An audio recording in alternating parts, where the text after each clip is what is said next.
গত ২ দিন ধরেই যুক্তরাষ্ট্রের সেন্ট্রাল লন্ডনে অভিবাসন ও ইসলাম বিদ্বেষী ব্যাপক বিক্ষোভ দেখা যায়। কট্টর ডানপন্থী টমি রবিনসনের নেতৃত্বে ইউনাইটেড দ্য কিংডম বা ইবিএল এর ব্যানারে এতে অংশ নেন প্রায় ১.৫ লাখ ব্রিটিশ।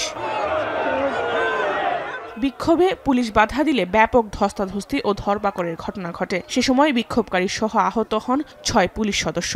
আটক করা হয় প্রায় ২৪ জনকে। ব্রিটিশদের বিক্ষোভের জবাবে রাজপথে নামেন দেশটিতে বসবাসরত অভিবাসীরা, যদিও তাদের সংখ্যা ছিল ৫,০০০-এর মতো। এবার অভিবাসন বিরোধী বিক্ষোভের জেরে প্রধানমন্ত্রী কিয়ার স্টারমার জানিয়েছেন, ব্রিটেনের পতাকা হাতে কোনো ধরনের সন্ত্রাসবাদকে সমর্থন করবে না যুক্তরাজ্য। অভিবাসী বা গায়ের রঙের জন্য কাউকে হেয় করা হয় না উল্লেখ করে বলেন, যুক্তরাজ্যের মাটিতে সব নাগরিকের শান্তিপূর্ণ বিক্ষোভের অধিকার রয়েছে।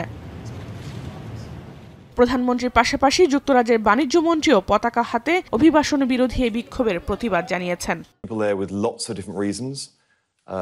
The flag was waved a lot. I do want to make the point that flag belongs to all of us.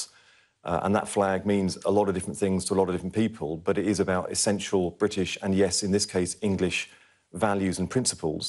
Those English values and principles include free speech, freedom of association and the like. গেল মাসেও নথিপত্রবিহীন অভিবাসীদের হোটেলে থাকার বিষয়টি নিয়ে London সহ বেশ কিছু স্থানে বিক্ষোভ করে স্থানীয়রা। কোথাও কোথাও ধস্তাধস্তির ঘটনাও ঘটে। মূলত ইডিএল এর উস্কানিতেই দেশটিতে অভিবাসন বিরোধী আন্দোলন জোরদার হচ্ছে বলে অভিযোগ অভিবাসীদের। ২০০৯ সালে গঠনের পর থেকেই মুসলিম বিদ্বেষ, বিক্ষোভে সহিংসতা, পুলিশের সঙ্গে সংঘর্ষ, চরম ডানপন্থী যোগসূত্র ও স্থানীয় সম্প্রদায় বিভাজন সৃষ্টিসহ নানা অভিযোগ রয়েছে ইডিএল এর বিরুদ্ধে। জাহানারা ভুঁইয়া, এখন বিশ্ব।